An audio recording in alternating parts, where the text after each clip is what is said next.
श्री स्वामी समर्थ भक्तांनो, आजच्या जीवनात पैशाला खूप महत्त्व आहे. पैशाशिवाय कोणतेही काम होणे अशक्यच आहे. आम्हाला माहिती आहे की तुम्हाला पैशांची खूप गरज आहे. तुमची अनेक कामे पैशांवाचून अपूर्ण राहिलेली आहेत, तर तीच तुम्हाला पूर्ण करायची आहेत. म्हणूनच तुम्ही या व्हिडिओवरती क्लिक केलेले आहे. भक्तांनो, आज आम्हीही तुम्हाला विश्वास देतो की तुमच्या इच्छा अपूर्ण राहणार नाहीत. भक्तांनो, तुमचाही खिसा सतत रिकामा राहतो का? तुमच्या हातात पैसा टिकत नाही का? कष्ट करून पैसे मिळवले तरी त्यातून शिल्लक काहीच राहत नाही. वारंवार अशा समस्यांना तुम्ही सामोरे जात असाल तर आज काळजी करू नका. या समस्यांवर आज आम्ही तुम्हाला एक चमत्कारिक उपाय सांगणार आहोत. यासाठी तुम्हाला फक्त आपल्या स्वामी माऊलींचा चमत्कारिक मंत्र जप ऐकायचा आहे. भक्तांनो, आपल्या हिंदू धर्मात मंत्रांची खूप शक्ती आहे. मंत्रांच्या सहाय्याने अनेक लोक आपल्या लाखो करोडो रुपयांच्या इच्छा पूर्ण करतात. भक्तांनो, तुम्हाला विश्वास नसेल, पण अनेक मोठमोठे उद्योगपतीसुद्धा मंत्रांच्या सहाय्याने आपला व्यवसाय उंचावरती नेत आहेत आणि भरपूर पैसे कमवत आहेत, आणखीनच श्रीमंत होत आहेत. म्हणूनच भक्तांनो, आजच्या या व्हिडिओमध्ये तुमच्यासाठी एक संधी घेऊन आलेलो आहोत. या संधीचं सोनं तुम्हाला करायचं आहे. यासाठी तुम्हाला कोणतेही काम करण्याची गरज नाही. फक्त स्वामी माऊलींचा हा मंत्र 108 वेळा किंवा त्यापेक्षा जास्त 1008 वेळा ऐकायचा आहे. हा मंत्र अतिशय चमत्कारिक असून याच्या अनुभवाने तुम्ही आश्चर्यचकित व्हाल. तुम्हाला स्वतःच्या प्रगतीवरती विश्वास बसणार नाही. तुम्ही स्वतःच अनुभव घ्याल की तुम्ही ज्या गोष्टींची अपेक्षा केली होती त्या गोष्टी कोणत्या ना कोणत्या मार्गातून तुमच्यापाशी येत आहेत. मग तो पैसा असू देत किंवा इतर कोणती महत्त्वाची कामे असू देत, या मंत्रामुळे ते सहज शक्य होईल. भक्तांनो, तुमचा स्वामी शक्तीवर विश्वास आहे ना? मग आत्ताच कमेंट बॉक्समध्ये होय स्वामी, मला तुमच्यावरती पूर्ण विश्वास आहे. माझ्या मनातील सर्व चांगल्या इच्छा लवकरात लवकर पूर्ण करा. आयुष्यात येणाऱ्या संकटांना दूर ठेवा. कोणतेही चांगले काम करण्याची इच्छाशक्ती माझ्या मनात येऊ द्या. माझ्या हातून सर्व चांगली कार्ये घडवून घ्या, अशी विनंती तुम्ही स्वामी महाराजांना करा. तुमच्या या शब्दांमुळे स्वामी महाराज प्रसन्न होतील. तुम्हाला लवकरच स्वामी शक्तीचा अनुभव दिसेल. भक्तांनो, आता तुम्ही विचार करत असाल की खरंच मंत्रात इतकी ताकद असते का? आपल्या इच्छा पूर्ण होतात का? तर भक्तांनो, या प्रश्नाचे उत्तर तुम्हाला या व्हिडिओमध्येच मिळणार आहे. कारण हा मंत्र तुम्ही शेवटपर्यंत श्रद्धेने ऐकलात तर तुम्हाला या मंत्राच्या शेवटी चमत्काराचा अनुभव 100% मिळणार आहे. फक्त आपल्या स्वामी माऊलींवरती विश्वास ठेवून हा मंत्र ऐकत राहा. हा शक्तिशाली आणि अद्भुत मंत्र आज जर तुम्ही दुर्लक्षित केलात तर खूप साऱ्या चमत्कारिक अनुभवांपासून तुम्ही वंचित राहाल.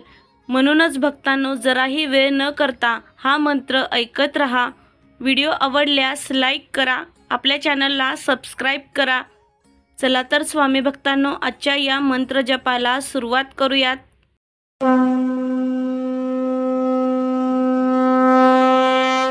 ओम नमो दत्तरूपाय धनप्रदाय श्री स्वामी समर्थाय नमः. ओम नमो दत्तरूपाय धनप्रदाय श्री स्वामी समर्थाय नमः. ओम नमो दत्तरूपाय धनप्रदाय श्री स्वामी समर्थाय नमः. ओम नमो दत्तरूपाय धनप्रदाय श्री स्वामी समर्थाय नमः.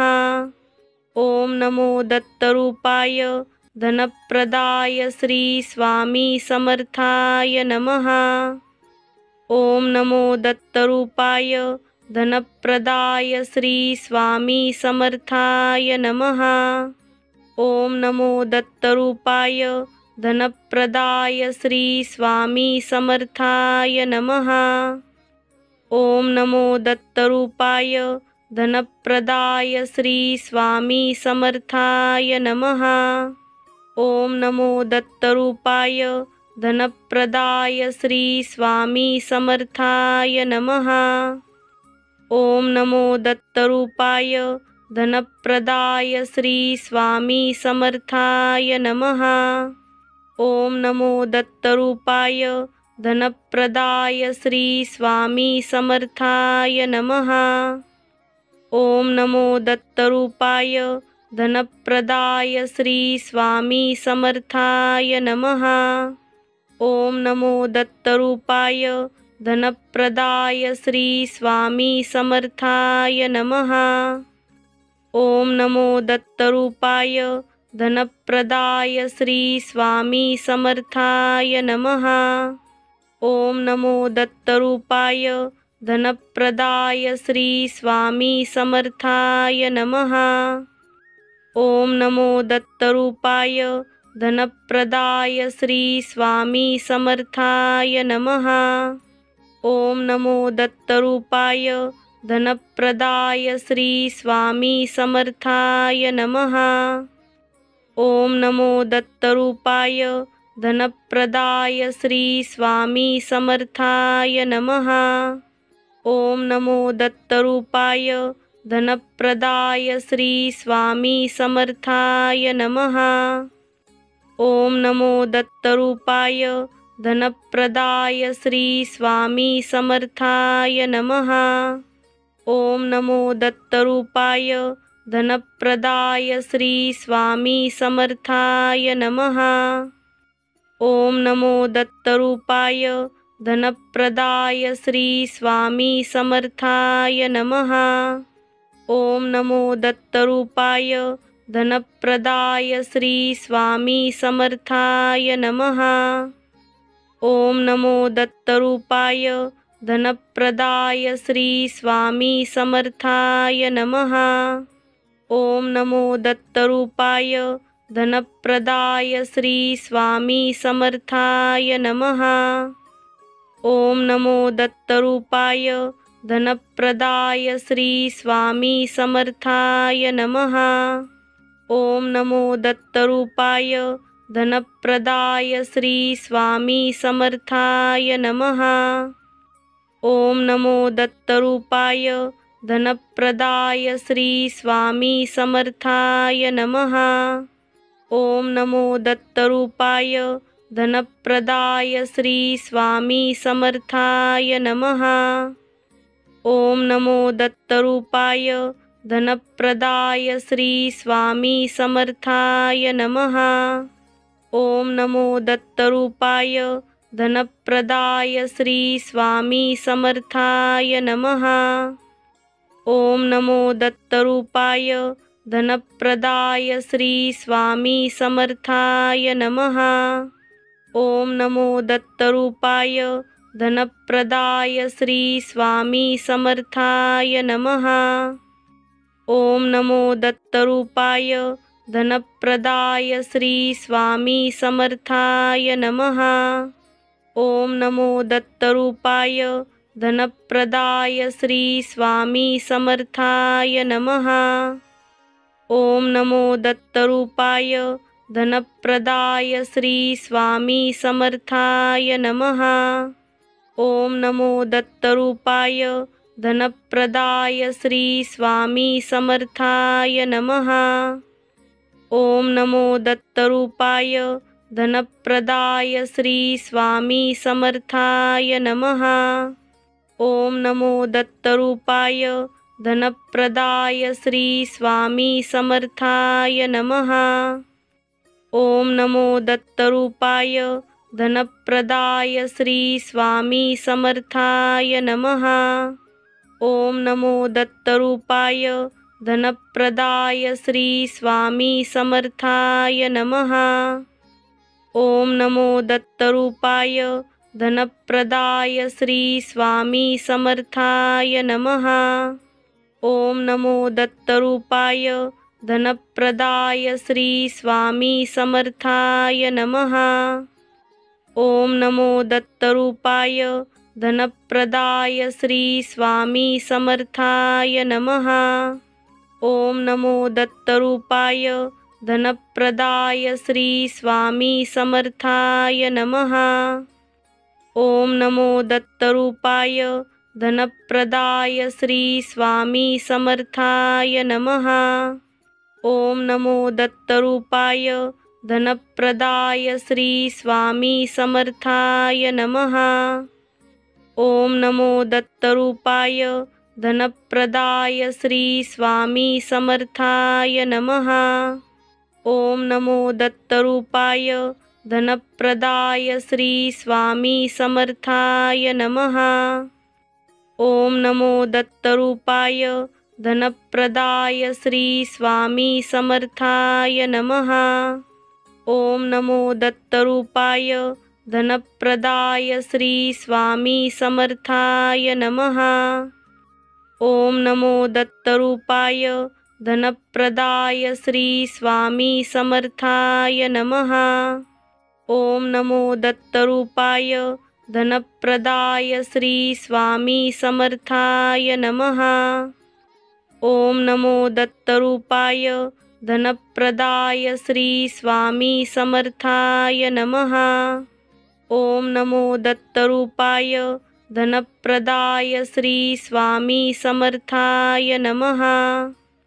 ओम नमो दत्तरूपाय धनप्रदाय श्री स्वामी समर्थाय नमः। ओम नमो दत्तरूपाय धनप्रदाय श्री स्वामी समर्थाय नमः। ओम नमो दत्तरूपाय धनप्रदाय श्री स्वामी समर्थाय नमः। ओम नमो दत्तरूपाय धनप्रदाय श्री स्वामी समर्थाय नमः। ओम नमो दत्तरूपाय धनप्रदाय श्री स्वामी समर्थाय नमः। ओम नमो दत्तरूपाय धनप्रदाय श्री स्वामी समर्थाय नमः। ओम नमो दत्तरूपाय धनप्रदाय श्री स्वामी समर्थाय नमः। ओम नमो दत्तरूपाय धनप्रदाय श्री स्वामी समर्थाय नमः। ओम नमो दत्तरूपाय धनप्रदाय श्री स्वामी समर्थाय नमः। ओम नमो दत्तरूपाय धनप्रदाय श्री स्वामी समर्थाय नमः। ओम नमो दत्तरूपाय धनप्रदाय श्री स्वामी समर्थाय नमः। ओम नमो दत्तरूपाय धनप्रदाय श्री स्वामी समर्थाय नमः। ओम नमो दत्तरूपाय धनप्रदाय श्री स्वामी समर्थाय नमः। ओम नमो दत्तरूपाय धनप्रदाय श्री स्वामी समर्थाय नमः। ओम नमो दत्तरूपाय धनप्रदाय श्री स्वामी समर्थाय नमः। ओम नमो दत्तरूपाय धनप्रदाय श्री स्वामी समर्थाय नमः। ओम नमो दत्तरूपाय धनप्रदाय श्री स्वामी समर्थाय नमः। ओम नमो दत्तरूपाय धनप्रदाय श्री स्वामी समर्थाय नमः। ओम नमो दत्तरूपाय धनप्रदाय श्री स्वामी समर्थाय नमः। ओम नमो दत्तरूपाय धनप्रदाय श्री स्वामी समर्थाय नमः। ओम नमो दत्तरूपाय धनप्रदाय श्री स्वामी समर्थाय नमः। ओम नमो दत्तरूपाय धनप्रदाय श्री स्वामी समर्थाय नमः। ओम नमो दत्तरूपाय धनप्रदाय श्री स्वामी समर्थाय नमः। ओम नमो दत्तरूपाय धनप्रदाय श्री स्वामी समर्थाय नमः। ओम नमो दत्तरूपाय धनप्रदाय श्री स्वामी समर्थाय नमः। ओम नमो दत्तरूपाय धनप्रदाय श्री स्वामी समर्थाय नमः। ओम नमो दत्तरूपाय धनप्रदाय श्री स्वामी समर्थाय नमः। ओम नमो दत्तरूपाय धनप्रदाय श्री स्वामी समर्थाय नमः। ओम नमो दत्तरूपाय धनप्रदाय श्री स्वामी समर्थाय नमः। ओम नमो दत्तरूपाय धनप्रदाय श्री स्वामी समर्थाय नमः। ओम नमो दत्तरूपाय धनप्रदाय श्री स्वामी समर्थाय नमः। ओम नमो दत्तरूपाय धनप्रदाय श्री स्वामी समर्थाय नमः। ओम नमो दत्तरूपाय धनप्रदाय श्री स्वामी समर्थाय नमः।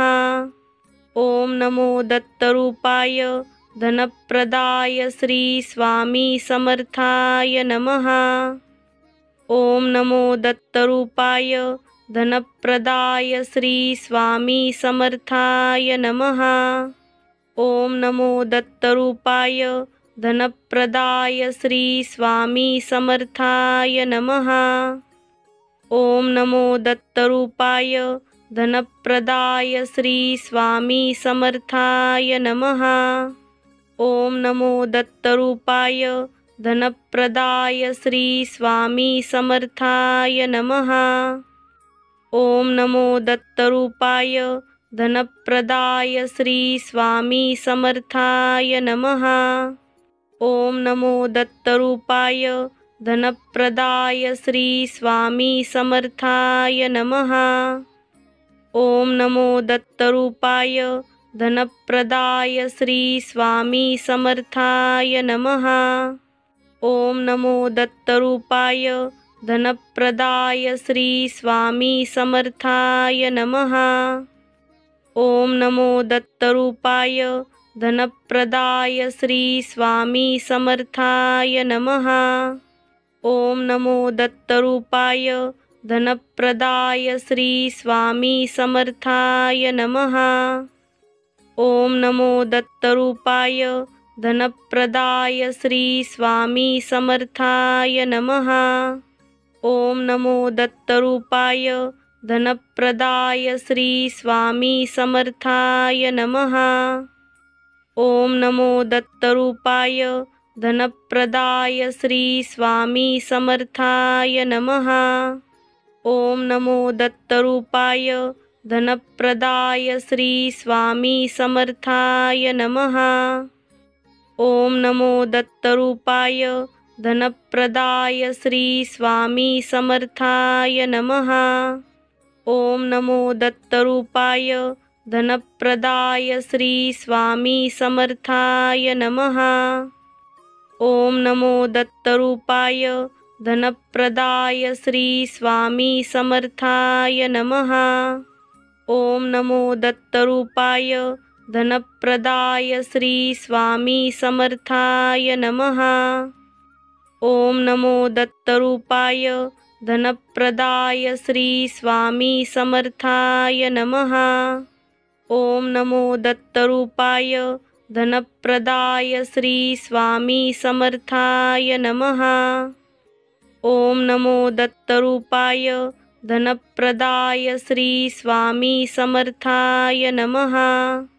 ओम नमो दत्तरूपाय धनप्रदाय श्री स्वामी समर्थाय नमः। ओम नमो दत्तरूपाय धनप्रदाय श्री स्वामी समर्थाय नमः। ओम नमो दत्तरूपाय धनप्रदाय श्री स्वामी समर्थाय नमः।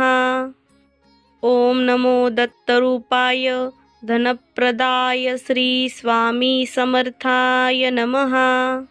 ओम नमो दत्तरूपाय धनप्रदाय श्री स्वामी समर्थाय नमः। ओम नमो दत्तरूपाय धनप्रदाय श्री स्वामी समर्थाय नमः। ओम नमो दत्तरूपाय धनप्रदाय श्री स्वामी समर्थाय नमः। ओम नमो दत्तरूपाय धनप्रदाय श्री स्वामी समर्थाय नमः। ओम नमो दत्तरूपाय धनप्रदाय श्री स्वामी समर्थाय नमः। ओम नमो दत्तरूपाय धनप्रदाय श्री स्वामी समर्थाय नमः। ओम नमो दत्तरूपाय धनप्रदाय श्री स्वामी समर्थाय नमः। ओम नमो दत्तरूपाय धनप्रदाय श्री स्वामी समर्थाय नमः। ओम नमो दत्तरूपाय धनप्रदाय श्री स्वामी समर्थाय नमः। ओम नमो दत्तरूपाय धनप्रदाय श्री स्वामी समर्थाय नमः। ओम नमो दत्तरूपाय धनप्रदाय श्री स्वामी समर्थाय नमः। ओम नमो दत्तरूपाय धनप्रदाय श्री स्वामी समर्थाय नमः। ओम नमो दत्तरूपाय धनप्रदाय श्री स्वामी समर्थाय नमः। ओम नमो दत्तरूपाय धनप्रदाय श्री स्वामी समर्थाय नमः। ओम नमो दत्तरूपाय धनप्रदाय श्री स्वामी समर्थाय नमः। ओम नमो दत्तरूपाय धनप्रदाय श्री स्वामी समर्थाय नमः। ओम नमो दत्तरूपाय धनप्रदाय श्री स्वामी समर्थाय नमः। ओम नमो दत्तरूपाय धनप्रदाय श्री स्वामी समर्थाय नमः। ओम नमो दत्तरूपाय धनप्रदाय श्री स्वामी समर्थाय नमः। ओम नमो दत्तरूपाय धनप्रदाय श्री स्वामी समर्थाय नमः। ओम नमो दत्तरूपाय धनप्रदाय श्री स्वामी समर्थाय नमः। ओम नमो दत्तरूपाय धनप्रदाय श्री स्वामी समर्थाय नमः। ओम नमो दत्तरूपाय धनप्रदाय श्री स्वामी समर्थाय नमः। ओम नमो दत्तरूपाय धनप्रदाय श्री स्वामी समर्थाय नमः। ओम नमो दत्तरूपाय धनप्रदाय श्री स्वामी समर्थाय नमः।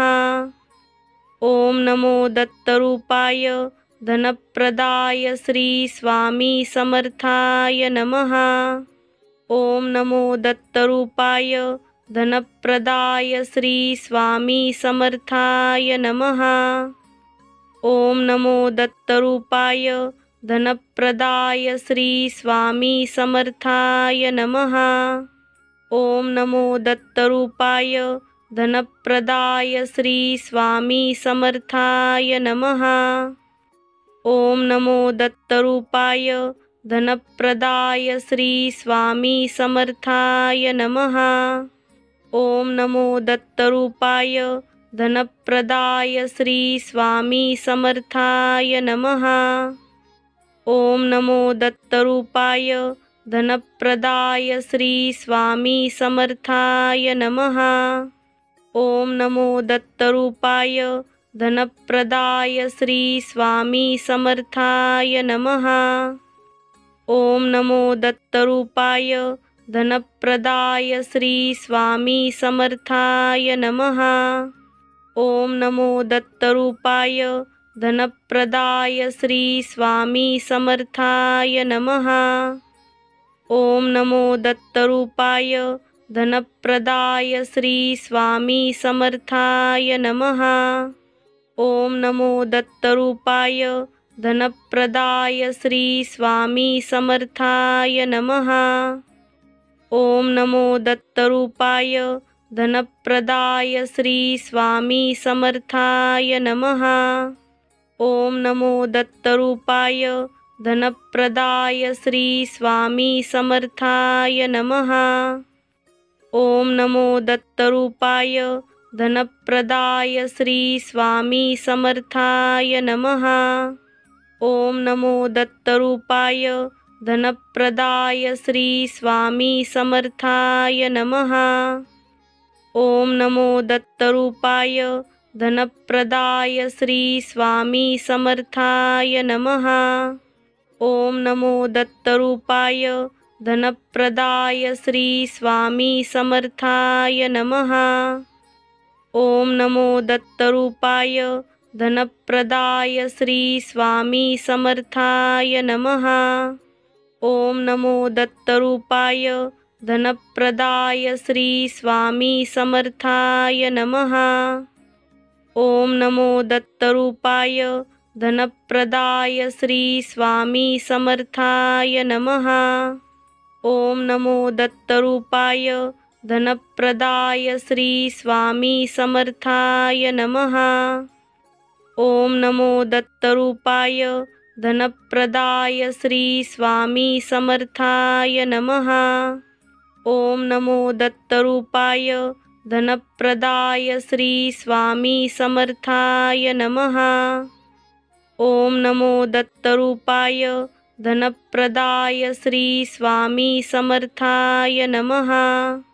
ओम नमो दत्तरूपाय धनप्रदाय श्री स्वामी समर्थाय नमः। ओम नमो दत्तरूपाय धनप्रदाय श्री स्वामी समर्थाय नमः।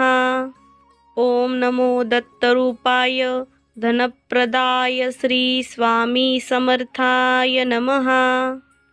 ओम नमो दत्तरूपाय धनप्रदाय श्री स्वामी समर्थाय नमः। ओम नमो दत्तरूपाय धनप्रदाय श्री स्वामी समर्थाय नमः।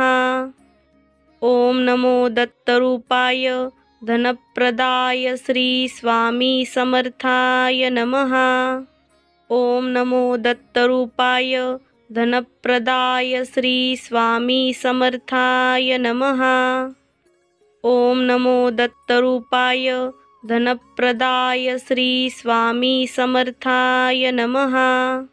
ओम नमो दत्तरूपाय धनप्रदाय श्री स्वामी समर्थाय नमः। ओम नमो दत्तरूपाय धनप्रदाय श्री स्वामी समर्थाय नमः। ओम नमो दत्तरूपाय धनप्रदाय श्री स्वामी समर्थाय नमः। ओम नमो दत्तरूपाय धनप्रदाय श्री स्वामी समर्थाय नमः। ओम नमो दत्तरूपाय धनप्रदाय श्री स्वामी समर्थाय नमः। ओम नमो दत्तरूपाय धनप्रदाय श्री स्वामी समर्थाय नमः। ओम नमो दत्तरूपाय धनप्रदाय श्री स्वामी समर्थाय नमः। ओम नमो दत्तरूपाय धनप्रदाय श्री स्वामी समर्थाय नमः। ओम नमो दत्तरूपाय धनप्रदाय श्री स्वामी समर्थाय नमः। ओम नमो दत्तरूपाय धनप्रदाय श्री स्वामी समर्थाय नमः। ओम नमो दत्तरूपाय धनप्रदाय श्री स्वामी समर्थाय नमः। ओम नमो दत्तरूपाय धनप्रदाय श्री स्वामी समर्थाय नमः। ओम नमो दत्तरूपाय धनप्रदाय श्री स्वामी समर्थाय नमः। ओम नमो दत्तरूपाय धनप्रदाय श्री स्वामी समर्थाय नमः। ओम नमो दत्तरूपाय धनप्रदाय श्री स्वामी समर्थाय नमः। ओम नमो दत्तरूपाय धनप्रदाय श्री स्वामी समर्थाय नमः। ओम नमो दत्तरूपाय धनप्रदाय श्री स्वामी समर्थाय नमः। ओम नमो दत्तरूपाय धनप्रदाय श्री स्वामी समर्थाय नमः। ओम नमो दत्तरूपाय धनप्रदाय श्री स्वामी समर्थाय नमः। ओम नमो दत्तरूपाय धनप्रदाय श्री स्वामी समर्थाय नमः। ओम नमो दत्तरूपाय धनप्रदाय श्री स्वामी समर्थाय नमः। ओम नमो दत्तरूपाय धनप्रदाय श्री स्वामी समर्थाय नमः। ओम नमो दत्तरूपाय धनप्रदाय श्री स्वामी समर्थाय नमः। ओम नमो दत्तरूपाय धनप्रदाय श्री स्वामी समर्थाय नमः। ओम नमो दत्तरूपाय धनप्रदाय श्री स्वामी समर्थाय नमः। ओम नमो दत्तरूपाय धनप्रदाय श्री स्वामी समर्थाय नमः। ओम नमो दत्तरूपाय धनप्रदाय श्री स्वामी समर्थाय नमः। ओम नमो दत्तरूपाय धनप्रदाय श्री स्वामी समर्थाय नमः। ओम नमो दत्तरूपाय धनप्रदाय श्री स्वामी समर्थाय नमः। ओम नमो दत्तरूपाय धनप्रदाय श्री स्वामी समर्थाय नमः। ओम नमो दत्तरूपाय धनप्रदाय श्री स्वामी समर्थाय नमः। ओम नमो दत्तरूपाय धनप्रदाय श्री स्वामी समर्थाय नमः। ओम नमो दत्तरूपाय धनप्रदाय श्री स्वामी समर्थाय नमः। ओम नमो दत्तरूपाय धनप्रदाय श्री स्वामी समर्थाय नमः। ओम नमो दत्तरूपाय धनप्रदाय श्री स्वामी समर्थाय नमः। ओम नमो दत्तरूपाय धनप्रदाय श्री स्वामी समर्थाय नमः।